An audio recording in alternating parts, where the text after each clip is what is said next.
மார்கழி மாசம் காலங்காத்தால அவ வீட்டு முன்னால காலையில் இருந்து கோலம் போடுகையில் காதுல சவுண்டு கேட்டு நானு எழுந்தண்டா. எழுந்து பார்க்கையில் ஜன்னல திறந்தண்டா. கொஞ்சம் குமரிய கண்ணுல பார்த்தண்டா. அவ என்ன பார்த்தா, நான் அவளை பார்த்த.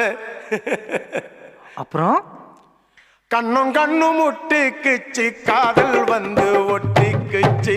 டாவு டாவு டாவுடா டாவில்லாட்டி டையிடா.